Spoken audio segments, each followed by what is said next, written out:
Guys, when it comes to strength, there's weights and you can go heavier and you can grind out reps, but a lot of people don't know that to be explosive you actually have to produce a higher amount of force than the weight lifted.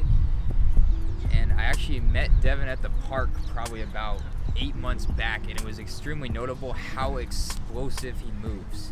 Every movement is very deliberate, but this is a high level of movement. When you see somebody that moves explosive like that, that's when you know someone is at that kind of next level. And you know, his technique on everything is solid. So we're gonna edit in some footage of just different methods he uses. He uses bands for his training. He uses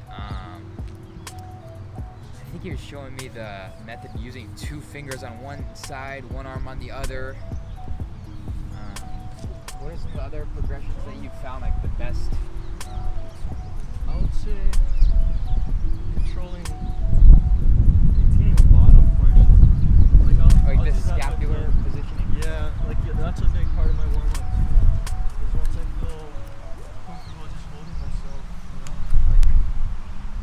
active, I kind of just keep the control, I guess, to where it's not just dropping down. But this is a huge part of it. That is not easy to do. It might not look like much, just going from a straight arm just to that engaged scapula. That's going to take a lot of lat strength. So don't be surprised if that doesn't come your first workout. Start out with 2 hands engaging the scapulas. That's very important for a lot of different calisthenics movements, is that the movement of the shoulders and the strengthening of the shoulders.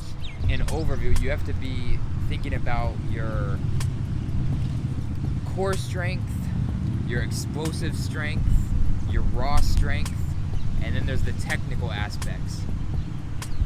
You have to kind of find what your weak point is, and then you want to try to mitigate that as you're working towards the movement.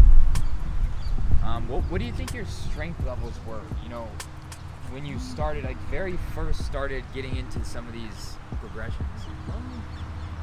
It's probably into the 20s as far as reps go. On pull-ups? Yeah, I mean, I think a big mistake I made was not having that bottom, that scapula strength.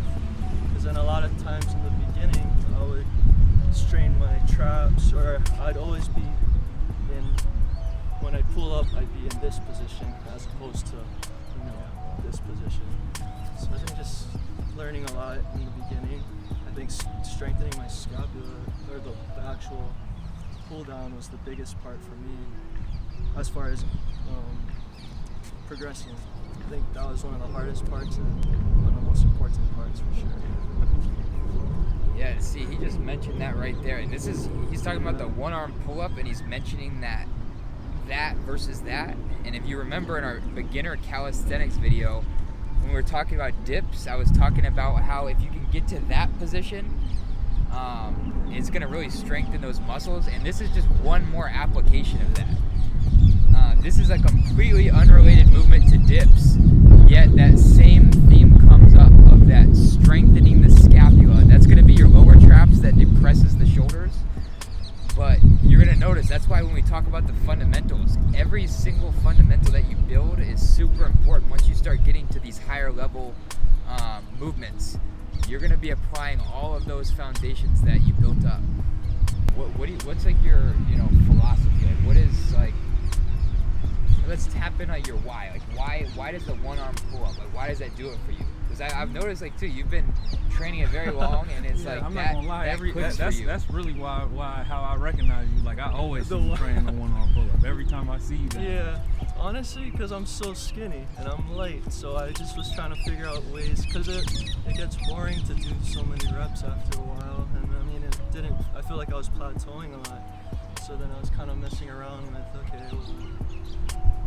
I didn't have a weight vest or anything at the time, and I don't want to bring weights down to the park, so that was kind of just something, let's just see how far I can get. And surprisingly, I mean, you'd be surprised at how far you can get.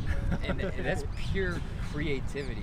In a way. He didn't use any weighted movements to get there. So, you know, weighted movements are a good supplement, but you don't need them. You can actually use torque, you can be creative, you can throw in archer, pull-ups, many different progressions, and he's a testament to creativity of using your body weight to reach strength levels. I mean, a one-arm pull-up that's a serious feat of strength, especially he's not a short guy. I mean, what are you, maybe 6 foot tall? Yeah, 6'1". 6 foot tall to 6'1". You don't see people one-arm pull-upping at that height very often. That's pretty rare. And let me ask you a question, because I remember when I first started seeing you down here, maybe it might have been like a year ago or something like that. But I think where you weren't able to hit the one-arm pull-up then, where you were. Or No, I don't. saw you when you first started out. Yeah, I think I was going through it's a lot more controlled now, for sure. Yeah.